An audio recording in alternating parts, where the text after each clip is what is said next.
are not working out the way you expected, then you can go back and adjust. So I think there's a lot to be done with this that could maybe help with ramping up and implementing these things at a large scale. Just a minute, but I'll just quickly note, so far we've talked about agriculture and forestry in terms of generating offsets, so emissions reductions.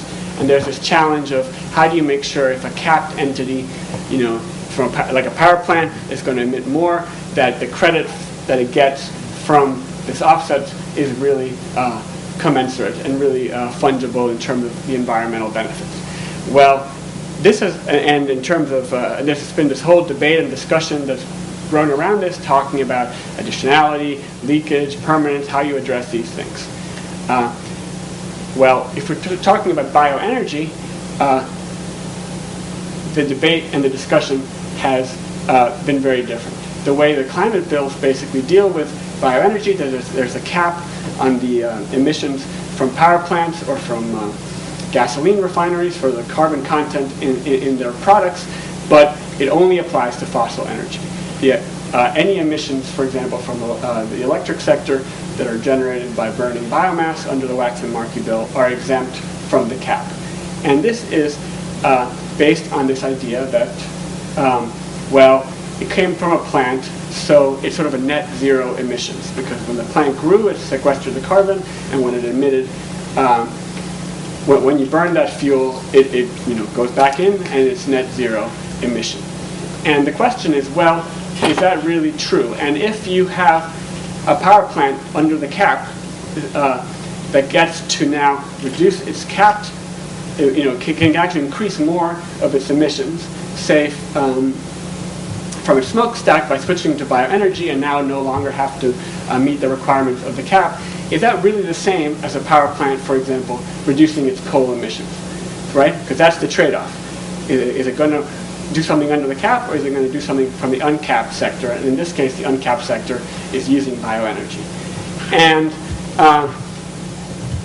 well, it turns out that this assumption of carbon, just net zero, is an oversimplification. It really depends a lot.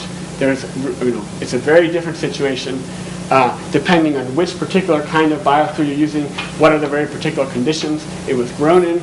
Was it a waste product? Are you actually displacing, standing forest carbon? And this, and a lot more information is needed to do this in a way that has real environmental integrity, although the potential is there. So just to show you, these are some slides actually.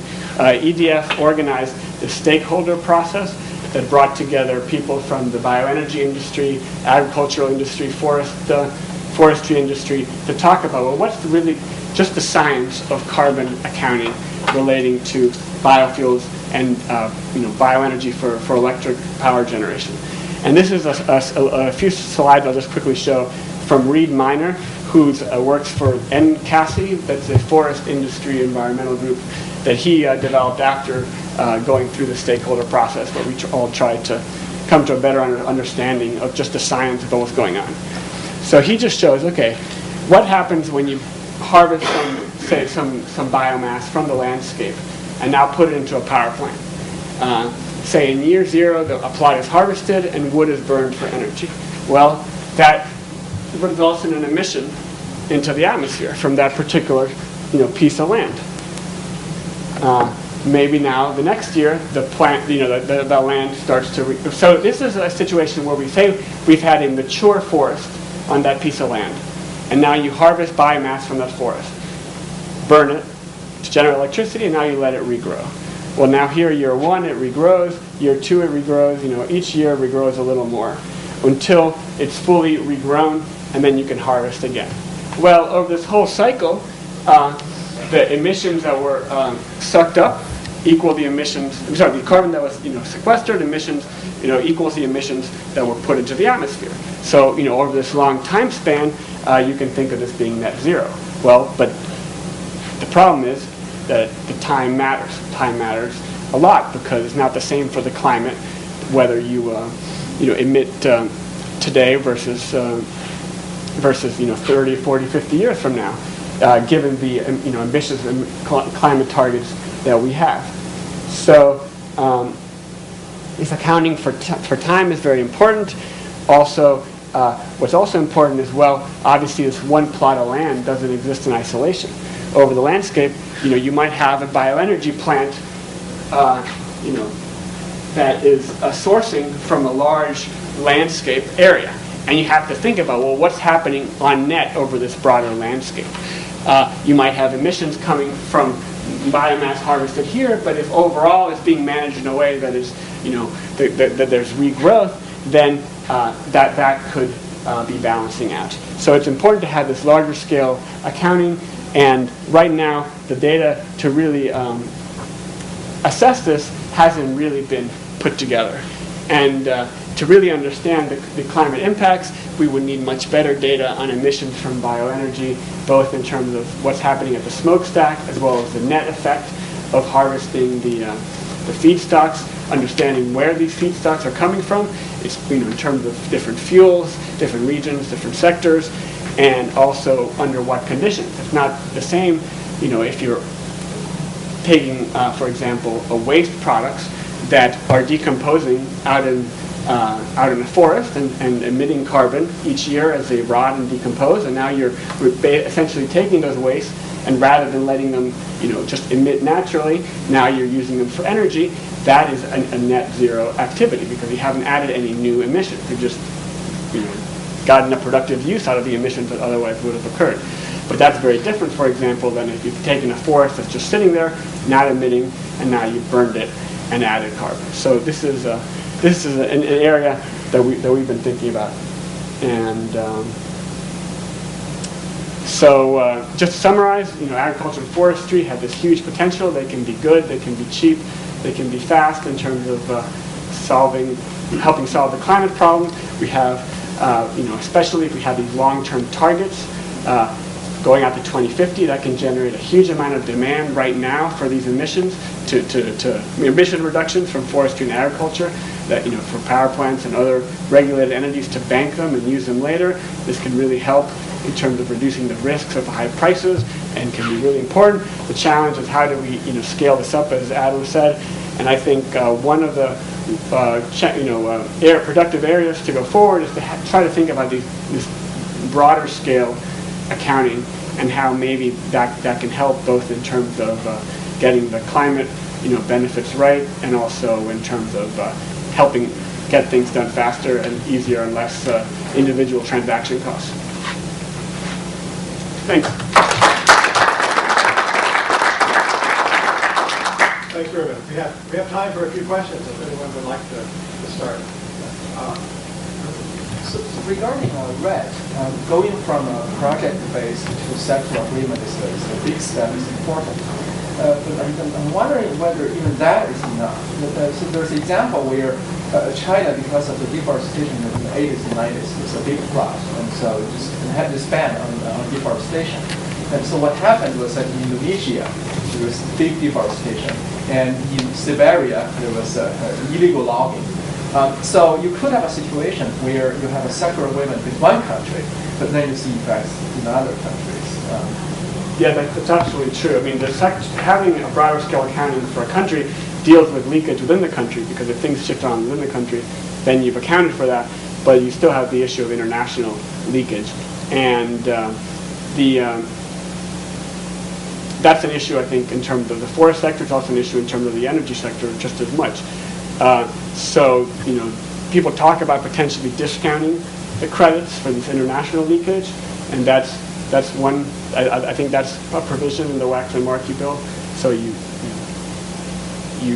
try to account for that somehow, but the real solution to that is just trying to get more countries to be part of the system. And we've actually done some work about how do you set baselines and incentives in such a way to get broader participation.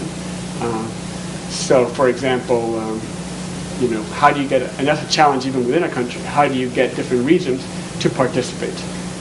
Because different regions may have different circumstances. So you may have one region that's been very actively deforesting. Like in Brazil, the state of Mato Grosso has very high deforestation. whereas other regions have very low historic deforestation. And if you just say, well, we'll compensate you for reducing your emissions below historic levels, well, then the regions that have not historically deforested won't have any incentive to want to be part of that program.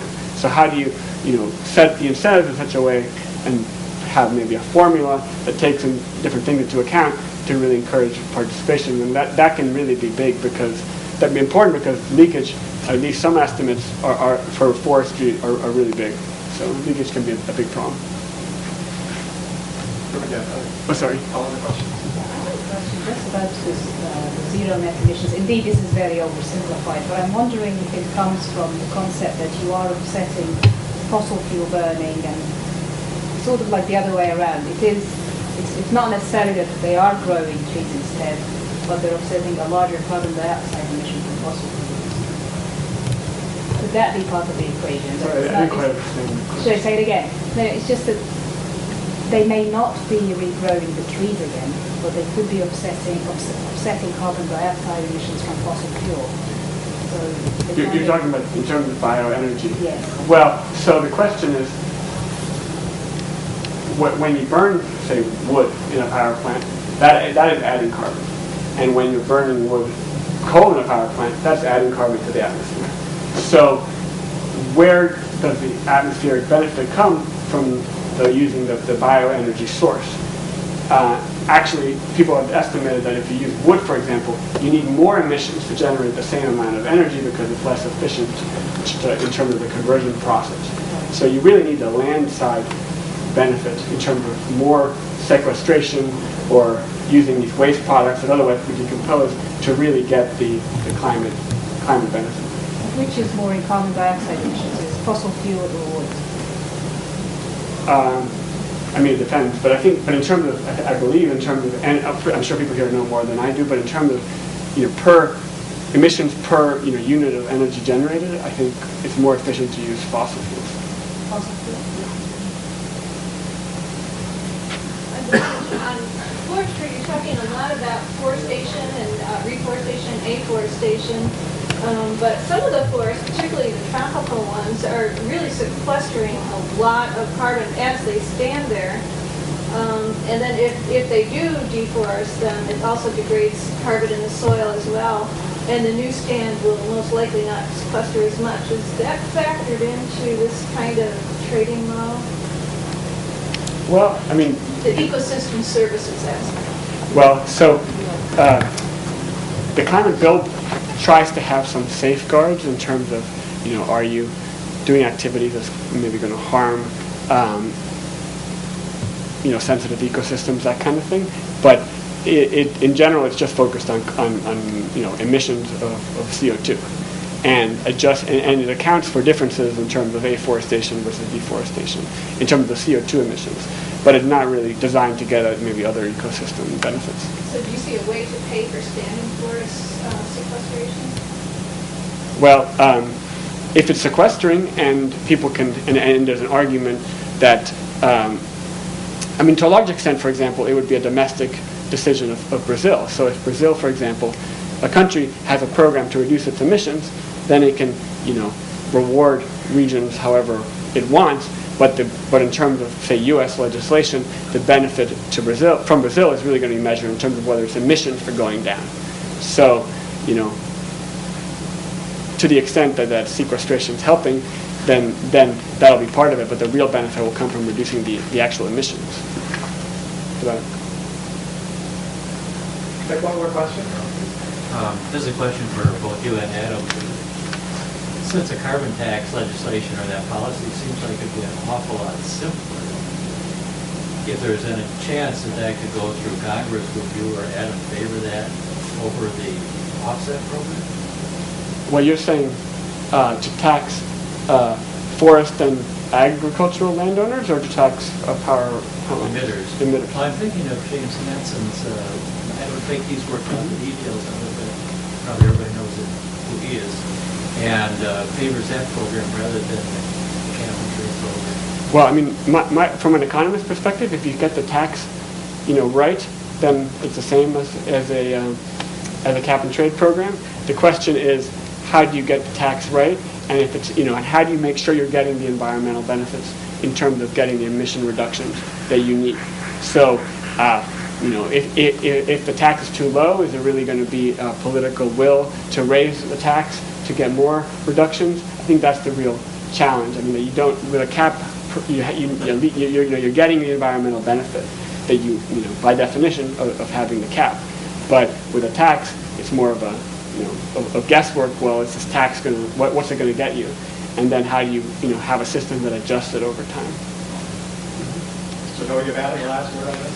I have a couple points to make. First, EPRI doesn't take any positions on legislation. We're not a lobbying organization, so we're not for a piece of legislation or against a piece of legislation. We really don't do that. We're a scientific research institute. But I do want to say a couple things about your question. First off, many people say a carbon tax is simple, but if you look at the tax code, we know that taxes aren't simple. Everybody out there and their brother and sister and uncle and aunt and corporation out there is going to try to get some special dispensation in the tax code. We know that. We see it today. We've seen it for years. So the idea that it's simple, I'm not quite sure where exactly that comes from. Secondly, politically, it is impossible. Not simple, it's impossible. That's why nobody's actually put forward their name on a bill that says, here's the U.S. proposed future carbon tax. I agree with everything Ruben said. I think there are two things to really keep in mind. Ruben mentioned it, but I want to really hammer them. The reason people some parties really like cap and trade, particularly in the environmental community, is the cap ensures the environmental integrity. So you guarantee the environmental performance. That's the cap. The trade is what guarantees the cost effectiveness. But in a tax world, as Ruben said, getting the tax right is very hard politically. It's also very hard environmentally to know what actually is the right level of tax to achieve the cap with which you wish to achieve. Whatever the scientists tell us is the right level of carbon abatement, we're sort of shooting in the dark with the tax. All that being said, I do want to mention from a policy perspective, the idea of these price safety valves are essentially a tax. The way these work in legislation is, pick your number, if carbon prices rise to above $20 a ton for some period of time, a safety valve would kick in that would essentially allow emitters to pay $20 a ton until the price falls below that level, whatever the level is. And so essentially what you're doing, some would call it sleight of hand, some would call it creative legislation. Whatever your view is, it's essentially converting the cap and trade into a tax at some predetermined price level of paying. Well, this has been a very stimulating afternoon. Thank you both for this last session. Adam's leaving right after this, so if you have any burning questions, be sure to catch him now. Ruben will be here through part of tomorrow, so you'll have a chance to interact with them later in this symposium. But please join me in thanking them both again for coming out.